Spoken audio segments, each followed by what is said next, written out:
it too hard. I just try to pick my spots and, do what I know best while I'm out on the floor. Gennaro Armas with the Associated Press. Keon, following up on that, I think you've referenced Isaiah Thomas from the Celtics several times as a guy maybe you modeled yourself after. Is that the case? And are there other NBA players that you modeled your game after? Yeah, I would say him, Tyler Hughes, my old teammate, Nate Robinson. All those guys are, a caliber of my game, so I look up to those guys. If I can follow up, how do you do that? How do you model yourself after those guys? I watch highlights all the time of those guys, lots of film and stuff like that. So I'm watching those guys consistently.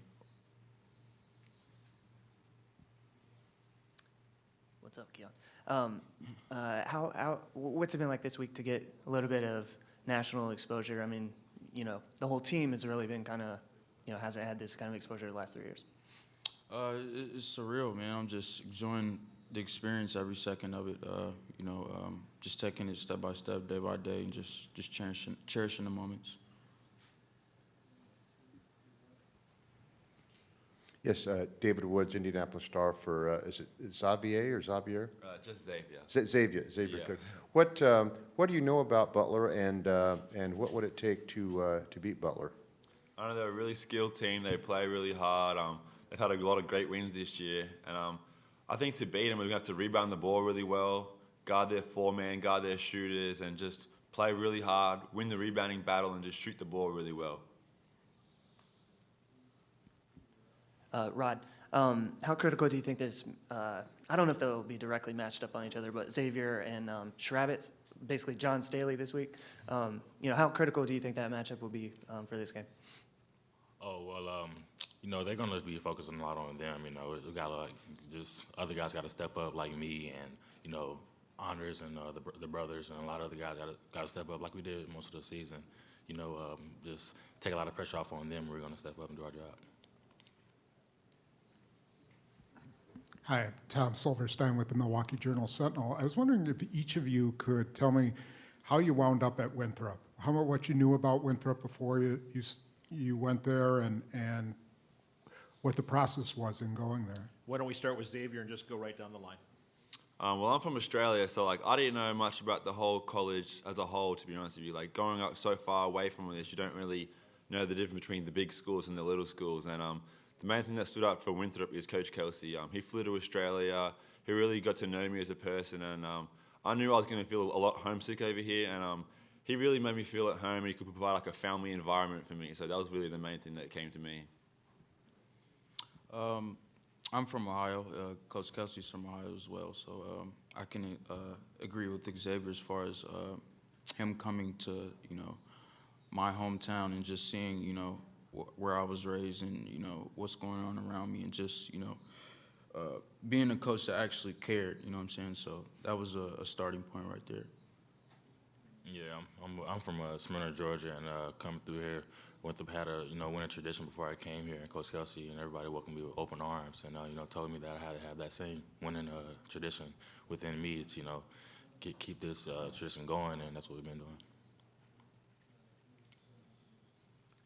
Keon, I think you just wrote a piece in the Players Tribune about what you've been through in your career to this point. Now that you're here in the tourney, do you feel you've arrived, so to speak? Do you look at this as another stage to prove yourself? Oh, most definitely. Each game you want to prove yourself every time you go out on the floor. But like I said, I'm just cherishing every moment each day. And, this is a big time. This is a big thing. The tournament's a big thing. So, I'm ready for the opportunity. I'm Bill Glauber with the Journal-Sentinel in Milwaukee. Do the three of you have family who are coming here? And in the case of Xavier, your father, I believe, was a professional in Australia. How does he keep up with this? And is his season still going on as an assistant coach? Their season just ended. They made it to the finals this year and lost to Perth, but they couldn't miss this opportunity. They came over here. My mom, my dad, my brother, they're all coming over here. So it's going to be a great experience to share with my family. Yeah, my parents will be here sooner or later. they're in a snowstorm as well, just as up here. So they're on their way, so it'll be a good time. Yeah, and just like Xavier and their parents, my parents come in this opportunity as well. And, they're coming from Atlanta, Georgia, a little bit of different atmosphere and the weather, but they'll get used to it. They'll like the experience.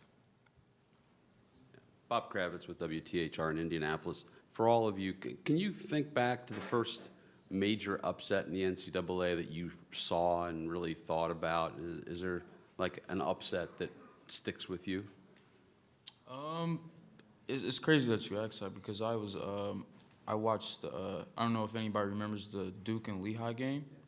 That was a great game. I think Lehigh was, I'm not sure what seed they were, but Duke was number 2.